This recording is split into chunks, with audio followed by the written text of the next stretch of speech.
sometimes you need to have a script. You need to have a structure. But that's what's so funny about this one is that it was barely written at all. Yeah. Hey guys, this is Butterside Down, and welcome to our first video commentary. Yeah, let's jump right into it. Yeah, and with Making a Paper Airplane, our first episode. our very first episode. Released May 2nd, 2017. Yeah, so what's funny about this episode is we were still sort of early on in the development of the character, right? Very early on. We didn't have a solid idea of what we really had was we wanted someone who didn't know how to do anything right and was very clumsy. That was sort of our baseline. Yeah, and who always failed in a spectacular way. Yeah. Like who the most mundane of tasks would be unbelievably complicated. And this is also our bloodiest episode. We didn't really incorporate blood very often. No, we don't normally do blood stuff.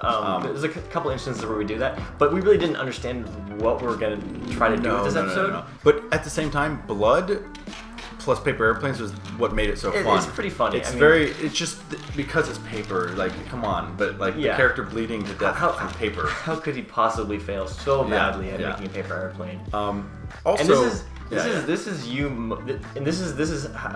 improving most of it. Yes, we sort of migrated away from just strict.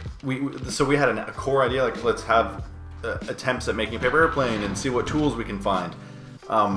And that was okay for like a couple episodes, but we wanted to make the episodes meaningful, and we slowly started writing. We started making more and more of a script for each as we went on, and to the point now where we're very structured with our scripts. And I think that does stand out, but it sort of gave us an initial sort of charm to the beginning of things. Yeah. And I'm always okay with improvisation. Just sometimes you need to have a script. You need to have a structure. But that's what's so funny about this one is that it was barely written at all. Yeah. It was mostly improv. We're like, well, how do we end this? Let's put a paper airplane here, and somehow he's created it, or somehow it's been placed there. Right. Who knows? Has it been placed there? Or did he make it? Who put it there? Yeah. What's up with that? And oh my gosh, maybe he can. And this was back in the glory days where we filmed an episode and we were pretty much done with it after editing for a couple hours. I think we did this one in one day. Yeah.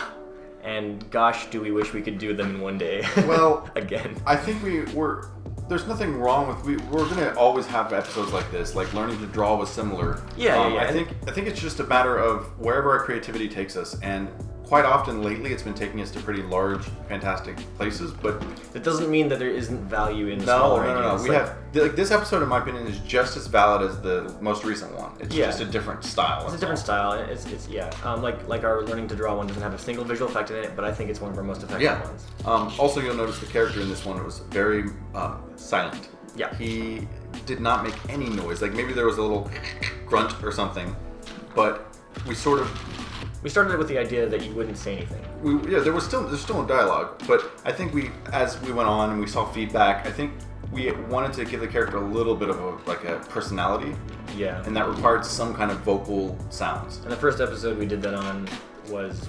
Well, the first episode we did that significantly on was the Pet Rock episode. Yes, the Pet Rock episode was really definitely the defining moment for him. And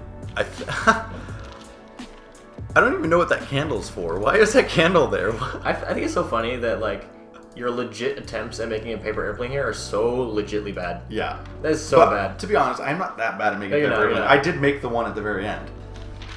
Right. So I'm not. And this was a complete improv moment, the WD-40. But I think for some reason it just became a thing. We were like, I think it was the second episode we used it again. Yeah, we used it. All right, fine. We used it in the birdhouse one to fend off the bees. Our goal is to find a way for it to be incorporated, but it's not. We won't force it to happen. It's just if we can include WD-40. If it's in the background, great. We want it to be a recurring thing. We didn't want it to make it like all about that, and our channel just to be like a boring a WD-40 again. Like it just needs to be a funny little joke now. It's just a funny recurring joke. Yeah.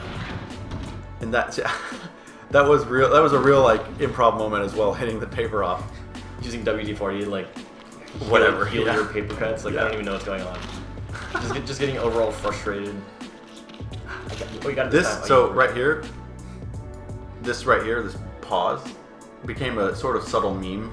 Not like a big meme, but I've noticed in the comment section, like so many random people are relating it to any moment in their life where they're frustrated. Like me when I forget to turn in my homework. Me when my teacher tells me to hurry up. It's funny because it does actually express a little bit of frustration. That pause followed by the frustrated moment. You can kind of see a reflection here. GoPro sort of ear reflection. We noticed that the first time, but we didn't think it was too bad. Yeah. Too bad. It's fine. It's probably the most you'll ever see. This is ridiculous. Like what? Yeah, what is going on? This episode is so different. It's so far away from where we are now that it's so almost not even the same and thing. What's weird is, like anybody's channel, the first episode gets like the most, not the most, but like a heck of a lot of views. Well, yeah, people go back and watch the first episode because they're like, oh, Buttered Side Down, that's kind of a cool, interesting, quirky channel. Let's go look at their first episode. Oh my gosh, it's so bloody. Yeah. It's like some kid sees like the pet rock and like, oh, and they go watch this like, Yeah, hopefully parents don't care too much. No, we do want this channel to be family friendly. We don't. The blood is very, I guess you could say, cartoony. It's so over the top. There's no actual wounds. There's no like flesh being. It's just sort of like it's blood. Yeah, so it's not bad. It doesn't really indicate anything. In our opinion, it's so over the top that it reaches a level of cartoon quality. Yeah. And then there you go. Yeah. So that was a lot of fun. Yeah, this was a great episode to start with. It really just got the ball rolling, and one other note to make as well is this is part of I think 6 episodes we did. We filmed 6 of them, edited them, got them all finished first, and then we started releasing them on the channel to sort of get the ball rolling. So this was released May 2nd, but we started about a month and a half, 2 months before so that. We didn't have any commentary, any comments, any fan feedback or anything for the first like 5-6 episodes. Yeah. So it was only after that we started getting feedback and started improving. And we quickly hit our after releasing 6. During releasing 6, we were continuously making them once a week to the best of our ability, and we quickly ran into our buffer, and it was soon the lack of sleep, the lack of anything. It was soon a race to get them out each week, and we actually didn't go to bed several times. Yeah. We couldn't maintain the grueling schedule that we had set for ourselves. Our real life jobs were seeing the impact. Yeah. And we had to sort of tone it down a little bit, but we want to bring it back to that, and that's why we're here. We've never had a problem with making episodes. It was just time. It's always just time. It's just time. But we love this channel.